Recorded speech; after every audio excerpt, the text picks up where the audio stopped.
मेरे साथ बोलिए, भारत माता की। अरे भाई, आज इतने बड़े शहीद स्मारक का लोकार्पण हुआ है, आप लोग ऐसी आवाज से बोलेंगे? यहां से हैदराबाद तक आवाज जानी चाहिए। मेरे साथ दोनों हाथ उठाइए, उठाइए दोनों हाथ। शहीदों के श्रद्धांजलि का संकल्प की मुट्ठी पीछे और प्रचंड आवाज से बोलिए, भारत माता की, भारत माता की, भारत माता की। मंच पर उपस्थित भारतीय जनता पार्टी के वरिष्ठ नेता, पूर्व मुख्यमंत्री श्रीमान बीएस येदियुरप्पा जी, हमारे कर्नाटक भारतीय जनता पार्टी के अध्यक्ष सांसद भाई नलिन कटील जी, यहीं के सांसद और मेरे मंत्री परिषद में साथी भाई भगवंत खुबा जी, कर्नाटक राज्य सरकार में मंत्री श्रीमान प्रभु चौहान जी, आज सिर्फ और सिर्फ गोरता स्मारक के लिए हैदराबाद से यहां आए हुए हमारे तेलंगाना भाजपा के अध्यक्ष श्री बंडी संजय कुमार जी, बंडी आगे आओ, प्रणाम करो सबको।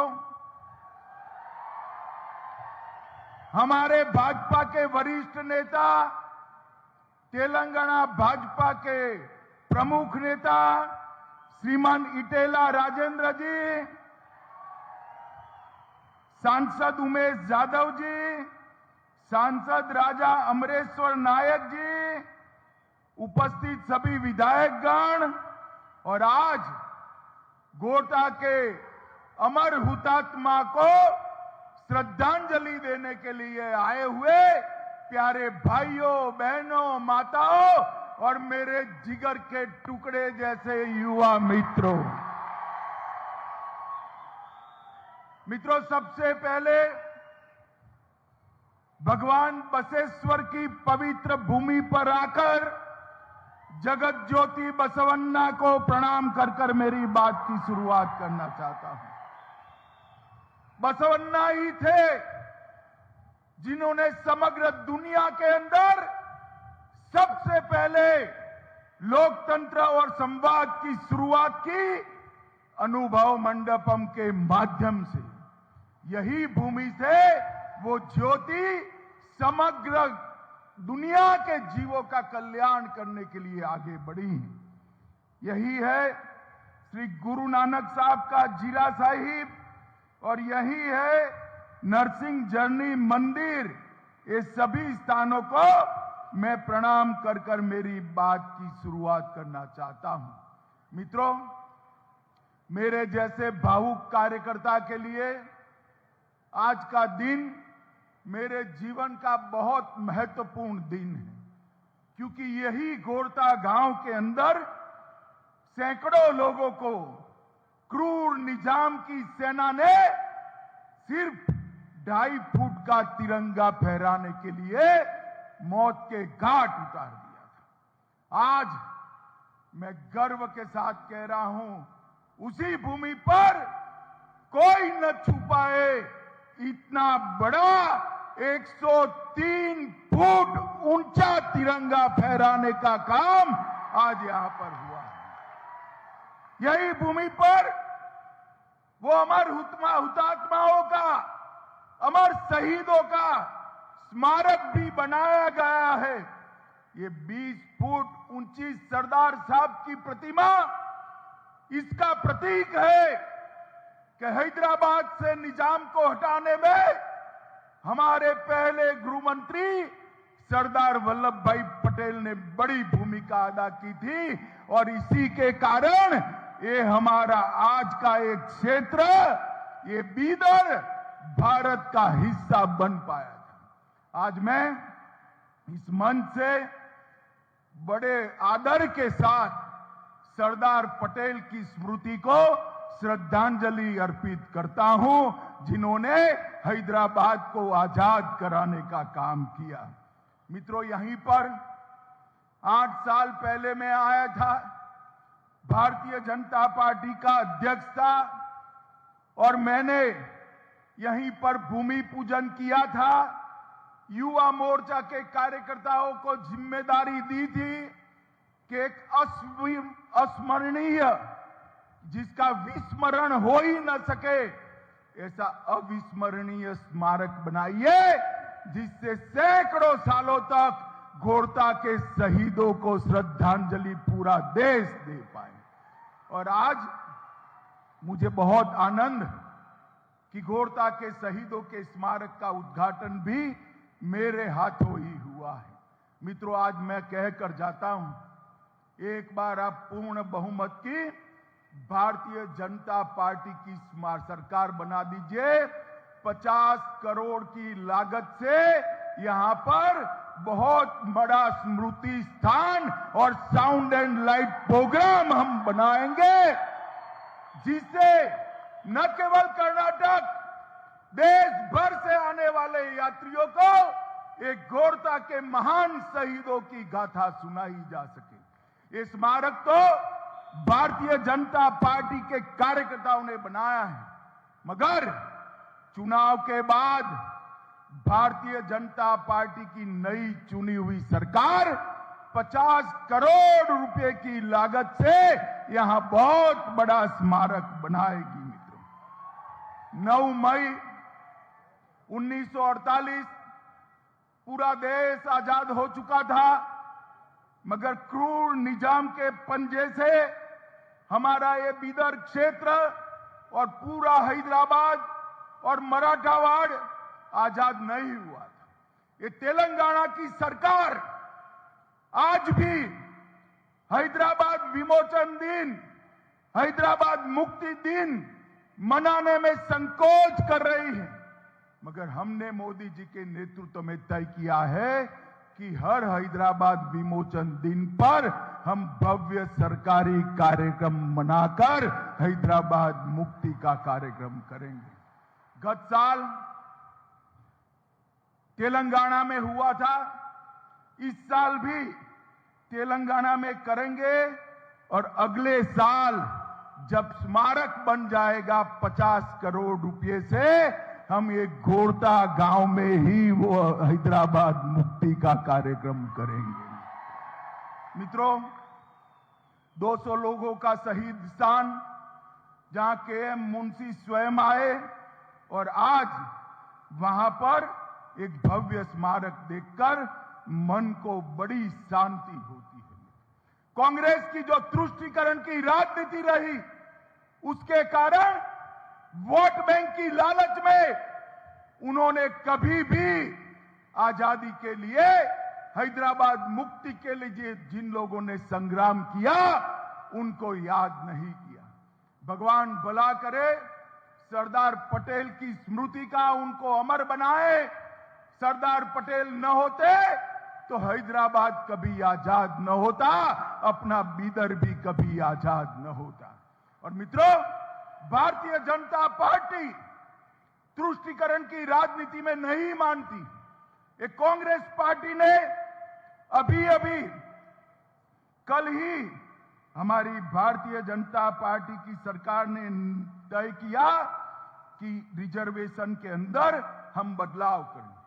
एक कांग्रेस पार्टी ने वोट बैंक को खुश करने के लिए 4% माइनॉरिटी रिजर्वेशन लगाया था, उसको हटाकर 2% वोकलिका और 2% हमने वीर शैव और लिंगायत को देने का काम ये भारतीय जनता पार्टी। एससी में भी एससी लैब के लिए 6%, एससी राइट के लिए 5.5%, एचसी लंबानी, भोवी, कोरचा, कोरमा के लिए 4.5% और अन्य समुदायों के लिए 1% कर वहां पर भी अन्याय को दूर करने का काम ये भारतीय जनता पार्टी की सरकार ने किया है।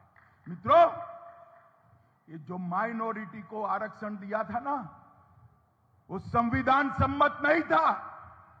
संविधान के अंदर धर्म के आधार पर किसी को आरक्षण देने का कोई प्रोविजन नहीं है।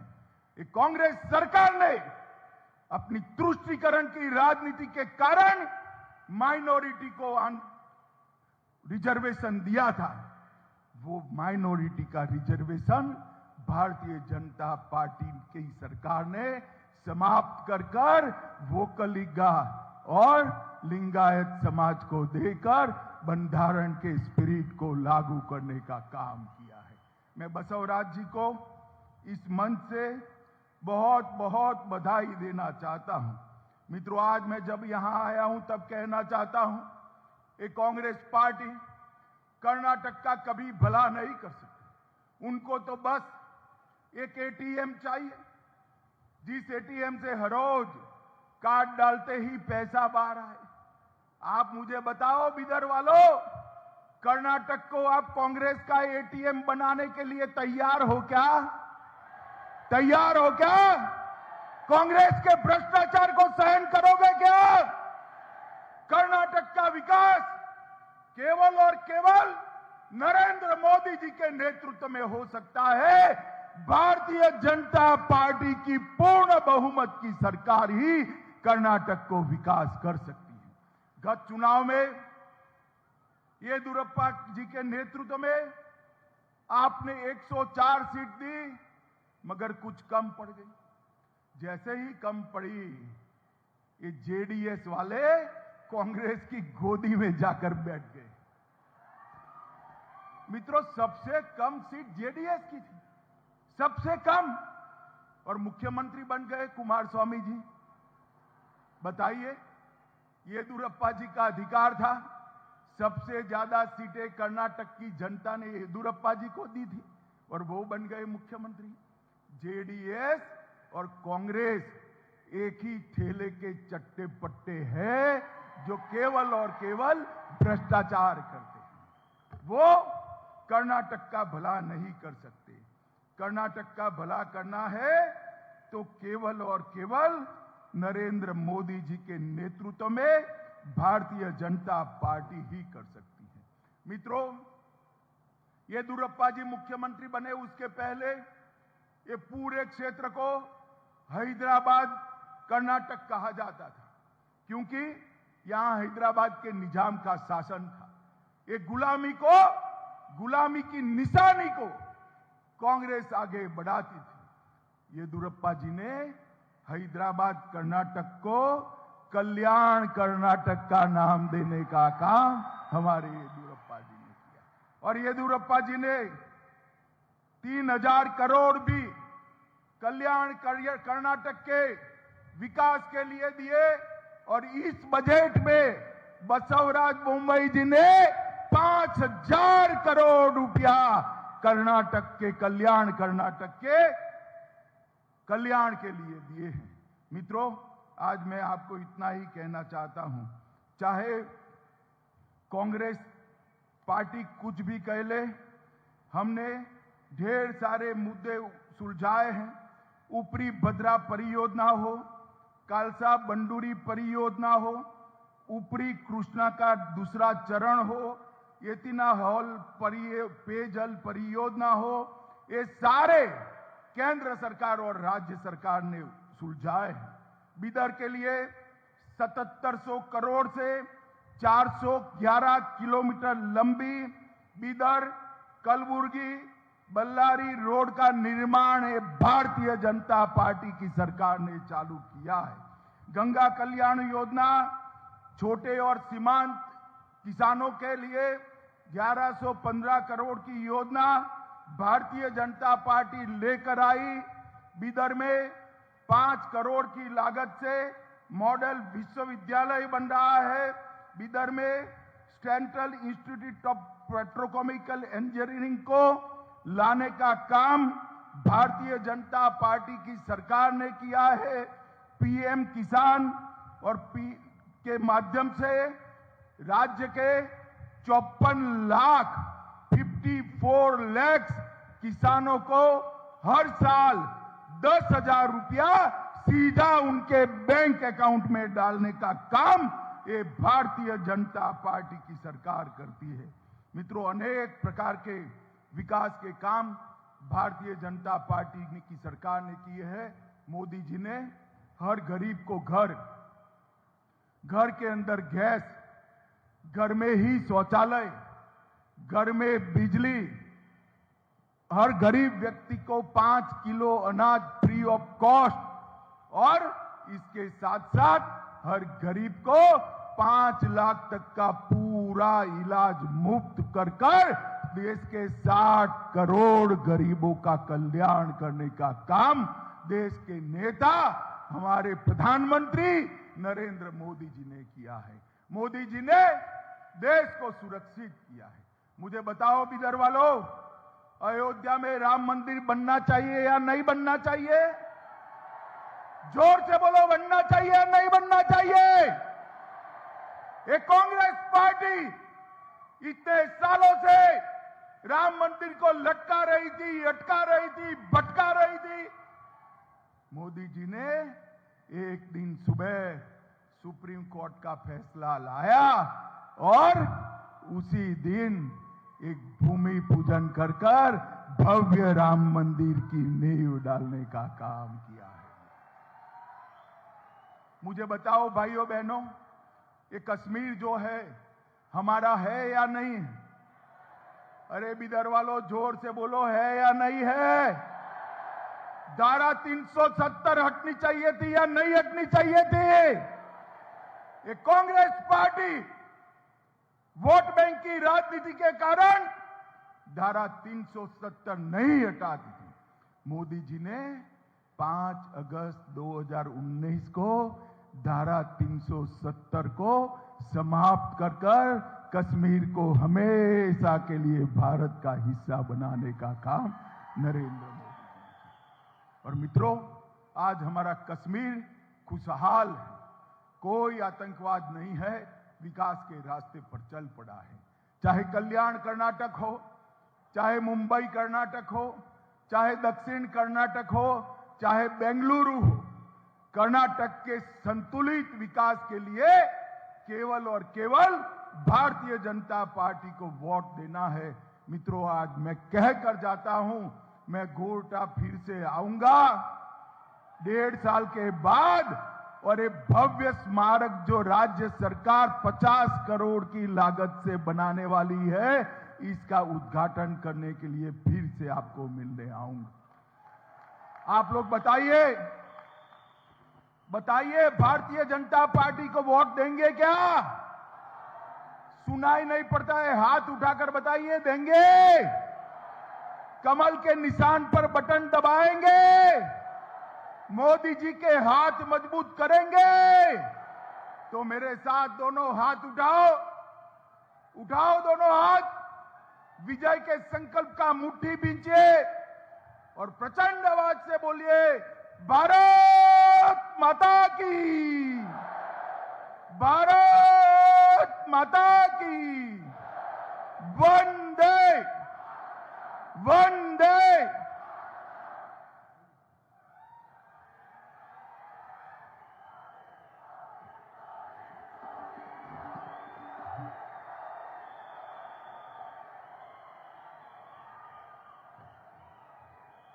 ಸನ್ಮಾನ್ಯ ಶ್ರೀ ಅಮಿತ್ ಶಾ ಜಿ ಅವರಿಗೆ ಧನ್ಯವಾದಗಳು. ಶ್ರೀಮಾನ್ ಅಮಿತ್ ಶಾ ಜಿ ಅವರಿಗೆ ಈ ಒಂದು ಸ್ಮಾರಕ ಉದ್ಘಾಟನಾ ಕಾರ್ಯಕ್ರಮದಲ್ಲಿ